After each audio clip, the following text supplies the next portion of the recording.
So right here we have the counter intelligence precon. The commander for this deck is Inspirit, Flagship vessel. Inspirit reads: at the beginning of combat on your turn, put your choice of a +1/+1 counter or 2 charge counters on up to 1 other target artifact. If it has station for 8 and higher, it will gain flying, and then other artifacts you control have Hexproof and Indestructible, a flying 5/5 commander. So this is exactly the precon. Nothing changed. The purpose of these videos is for us to play these commander decks so that you can decide whether you want to purchase this or play this or build this, or your friend has this and you want to help your friend learn how to play this deck.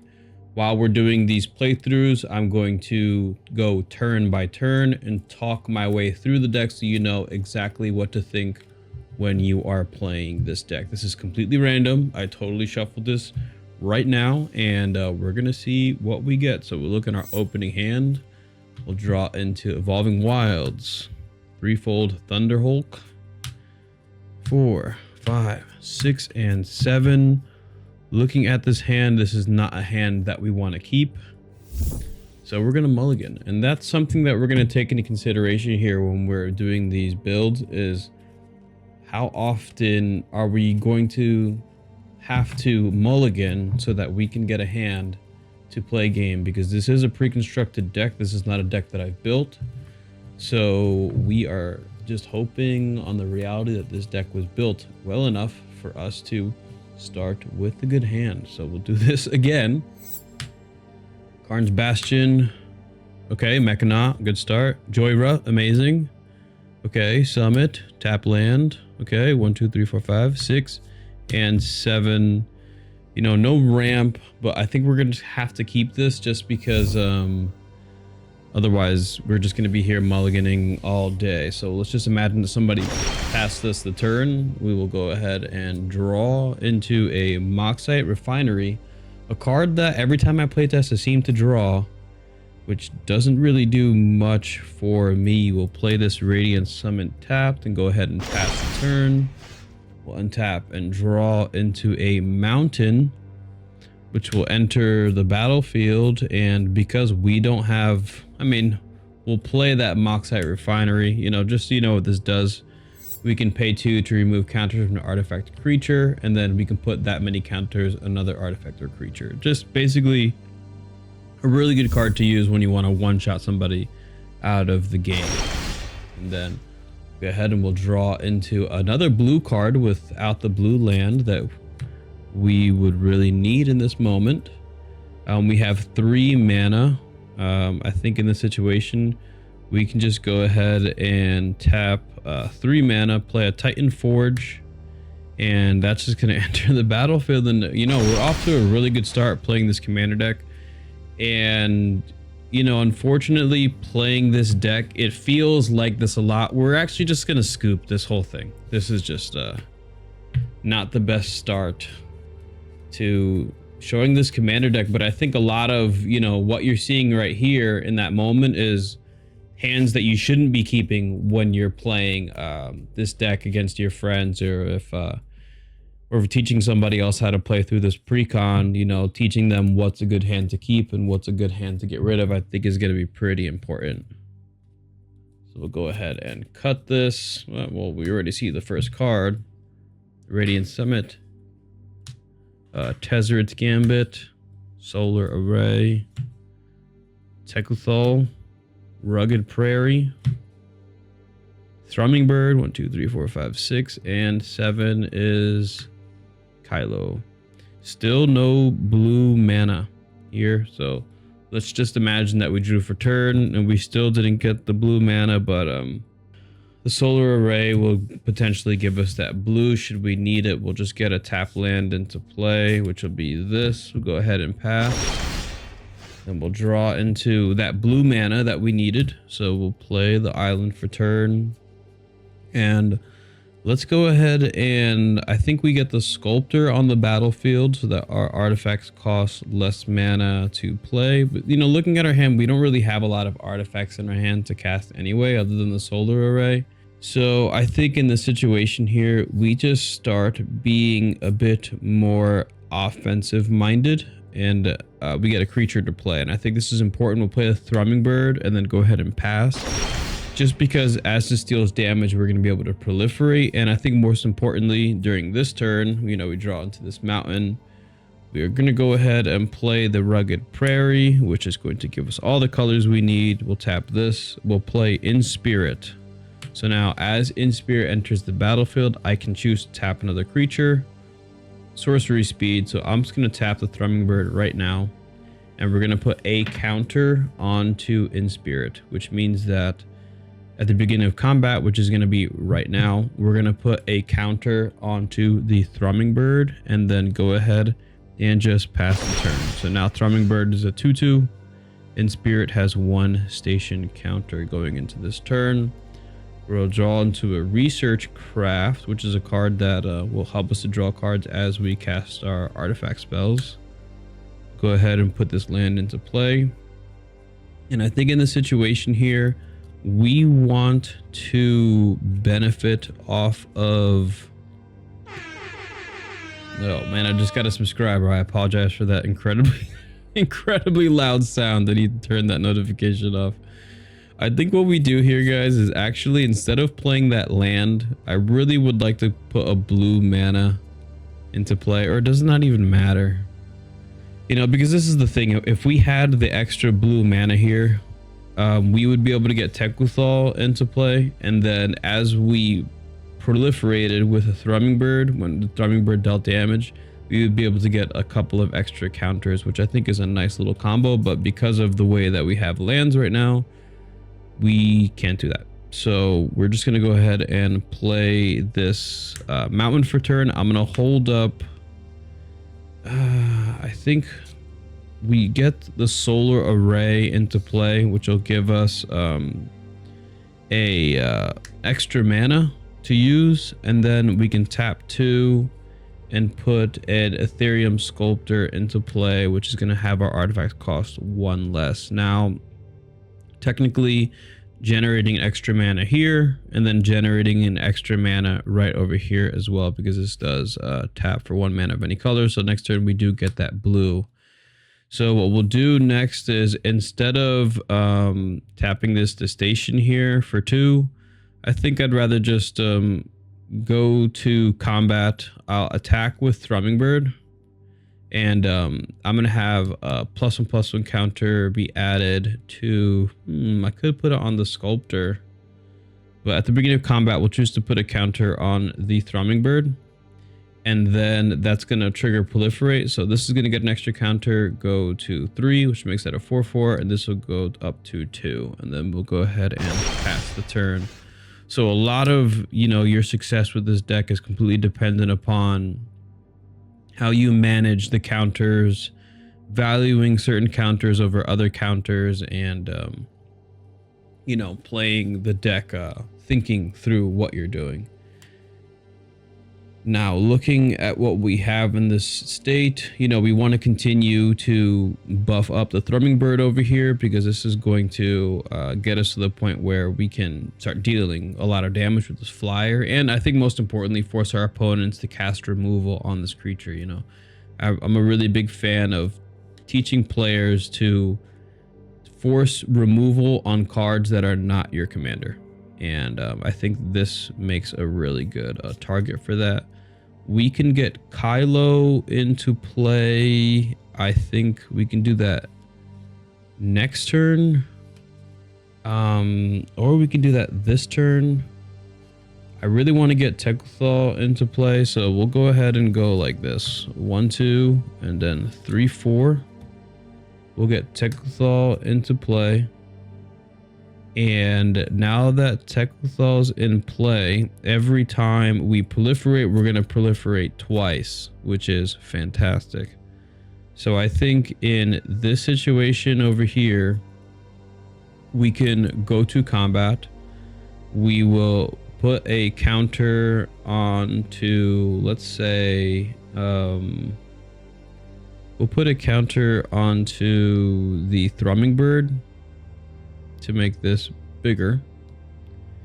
and we'll go ahead and deal damage to the Thrumming Bird, and then we're going to proliferate, which is going to bring us up to 4, and then that'll bring the Thrumming Bird up to 6. So the Thrumming Bird right now is a 7/7 flyer. You know, imagine, let's just say someone right now cast a board wipe, so we would lose all of our creatures.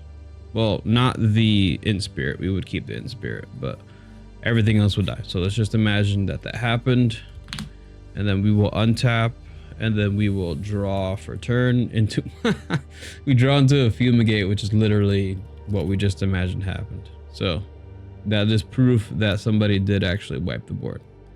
So now we're in a state where we have to rebuild everything, and I think what I would like to do in this situation is to, how do I say this, is to let our opponents replay cards. Let's use this turn as a rebuilding turn so that we can take advantage of them overextending.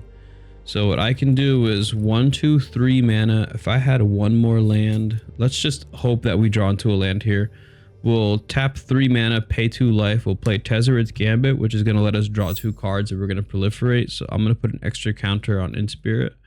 We're going to draw 1, Soul Ring, amazing. 2, there's the land that we wanted. A tap land, but it is still a land. So we'll play this land. We will then scry into an Arcane, well, all the mana now. Okay, so let's, I think let's just keep the Arcane Signet on the top. Why not? And we'll go ahead and play this, tap the mountain to play a Soul Ring. And then with 3 mana here, I can use blue, and then 2 from Soul Ring. We'll go ahead and put Earthros into play.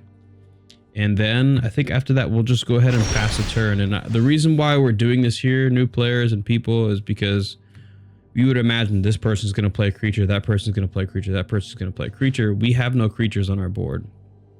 Oh, and we were supposed to put 2 counters onto one other target artifact. So we're going to put 2 counters. These are charge counters, unfortunately. So, you know, it kind of just is what it is. So we'll just put 2 charge counters on that. Fine. And then we'll go ahead and draw for turn, which is the Arcane Signet that we saw earlier. But I think in this circumstance, because we haven't played anything, we can now wipe the board. So we can go 1, 2, 3, and then 4, 5. So leaves us 3 mana left over. And I think in this situation, we Fumigate to destroy all the creatures on the board, which is going to really set our opponents back here because the board got wiped before, and now it just got wiped again. And now, considering the situation, now we play our creature, which is going to be, I think what we do here actually is we go to, well, no, it wouldn't matter. Oh, no, it does matter.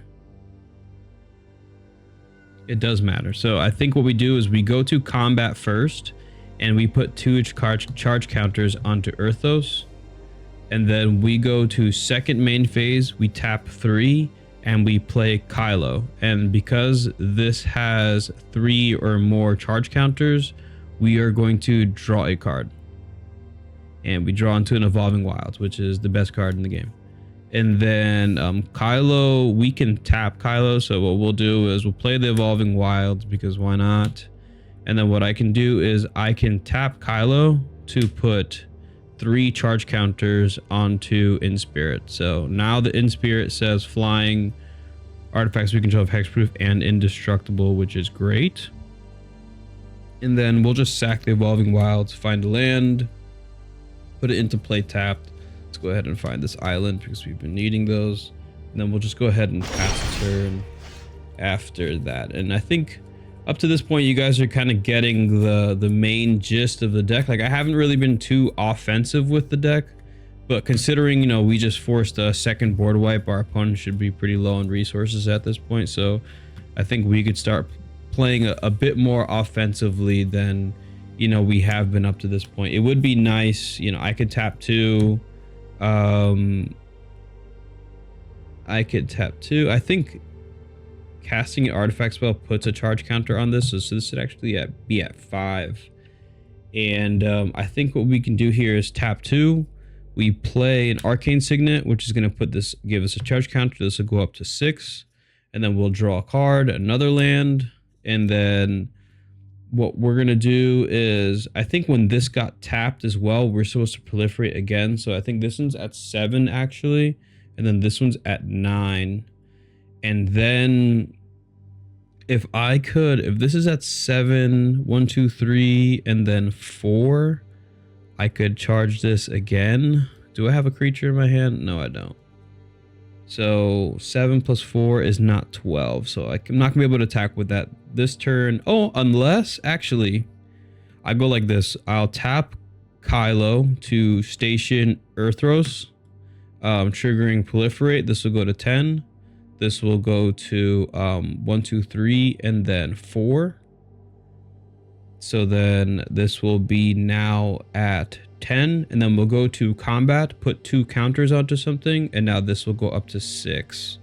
So now I can attack with Earthos and Inspirit during this combat step. I have 1, 2, 3, 4, 5, and 6 artifacts in play. So this is a 6/8.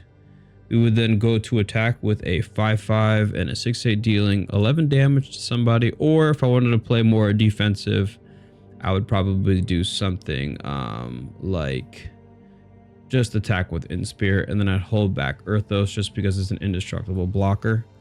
And then we would go ahead and pass and kind of just play through this. I think the big thing right now is every single, if we could draw into something that's not a land here. But we're basically just have a board state that has where both of these things right here have hexproof and indestructible.